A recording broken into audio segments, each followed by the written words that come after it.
What's up, y'all, and welcome to the channel. My name is Torvik, and today I want to explore the Behringer Poly D. This is the mini Moog clone from Behringer, but it also features a fourth oscillator, chorus, sequencing, and an arpeggiator. Absolutely love this synth. It's one of my favorite synths for the money. Today I just wanted to build like an 80s progression and bass line using all four oscillators of the Poly D and just show some of the fun things that you can do using the arpeggiator and the four oscillators here. I want to keep it really simple and stay in the key of C, and we're also going to keep it major so we don't have to do any oscillator tuning in order to make some of these sequences major or minor. We'll just stay completely major for this particular progression. So starting with oscillator 1, we're going to be at a 16 stop range with a sawtooth waveform. In fact, all of our four oscillators are going to be a sawtooth waveform. And this is what it sounds like with nothing on it. I have like a tiny bit of Valhalla reverb on it that we'll just kind of glue some stuff together. I have the attack at 0 and a pretty short decay, and I've just opened the filter completely up so we can get an idea of what the sound design sounds like before we start to manipulate it and affect it a little bit.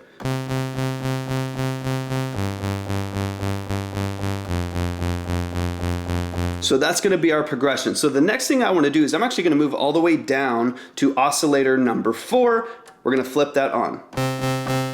That's where we're starting right now. Now I actually want to turn off the oscillator 4 control so that this note doesn't change with my progression. It's actually going to stay an octave above at the high C. You can see here that we are at the 8 stop octave, so we're an octave above where our bass line is here. And that sounds nasty. We've turned off control, so I need to tune this back up to the octave. I'm fine with it having just a little bit of detune as well. Right in there sounds perfect. Also a sawtooth waveform. I'm going to turn this down just a little bit.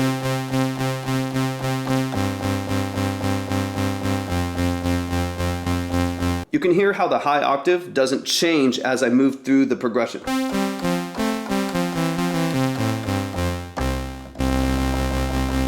Love it. Now that we have oscillator 4 and 1 set with our bass line and high octave, we're going to move to number 3. I'm going to flip that on, also a sawtooth waveform. I'm going to keep this at 16 as well, and I want this to become the 5th note. So again, I'm creating like a minor triad, a chord with the high octave over the top that never moves. It keeps holding that C, with major chords underneath, following C major, G major, and F. So now I'm creating the 5th. I'm going to go ahead and flip off the high octave so I can just focus on creating the 5th over the low bass line.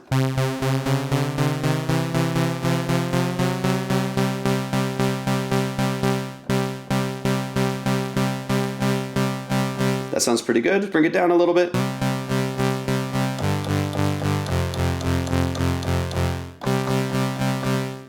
Bring in the high octave.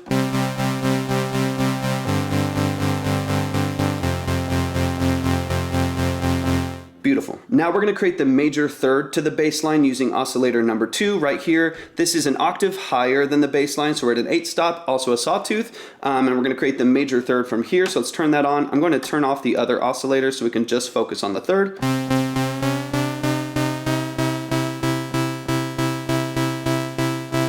Right there sounds pretty good. Let's bring it down a little bit. Flip on the other oscillators. Now what's really cool about this, I'm going to turn off number 3 and number 1. But what I like about this is the major third to our second chord, which is the G, is this B right here. So when I have this high octave right here on oscillator number 4 holding consistently on the high C, when I move to the G chord, you actually get this 7th right here that sounds absolutely beautiful. So watch this. Without all of the color of the other oscillators and maybe even affecting our ADSR over here, maybe some chorusing. I know it sounds a little gritty. There's a lot of texture and artifact to it, but once this is all built in, that 7th is going to add so much texture to this progression using only like the arpeggiator and one note here on the keyboard. I don't have to do anything using the paraphonic, sequencing and stuff on here at all. I can keep it really strict and it sounds really cool. Let's bring in these other oscillators and we'll kind of start to mix them in, and you'll hear that 7th kick in, which sounds beautiful.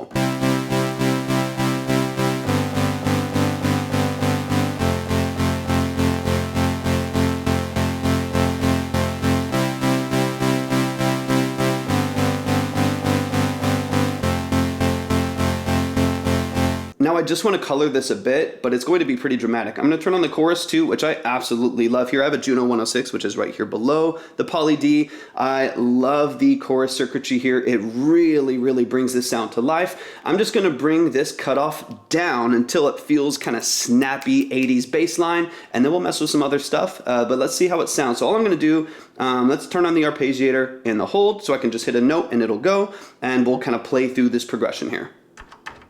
Chorus off first.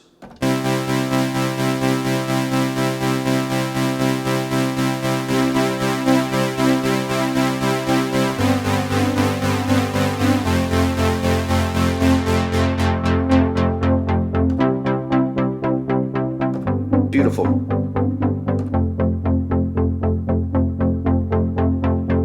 Now I also have a pretty fast LFO here. I'm just going to bring this up just a bit. It's going to add a little bit of color, some movement, some modulation here that I think is just going to kind of liven up the sound a little bit. It's going to be pretty subtle, but I will bring it up just a hair. Now let's play it from the beginning with a low cutoff on our filter here with the chorus, and then I'm going to build up this frequency sweep and then drop the octave on the low bass line on oscillator 1, and you'll hear this whole sound just kind of come to life. Let's try it out.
And that's all I wanted to do, just showcase building out a bass line and progression, not using any of the paraphonic capabilities of the Poly D. It is a 4-voice synthesizer, and really just using the arpeggiator and the oscillators to build a major chord progression. Of course, you could make minor oscillator tweaks with the third to make it minor or not, and of course you can also do some of this with paraphonic, polyphonic sequencing here on the Poly D as well. I really like the way that this feels. You can always turn up a little bit of glide and portamento to kind of, bring some other bends and life to it and make it a bit more interesting. But this is a cool way to start, just kind of exploring some of the use cases of the Poly D. If you enjoy content like this, make sure that you like and subscribe, share this video with someone else who would enjoy it, and hopefully we'll see you in the next video.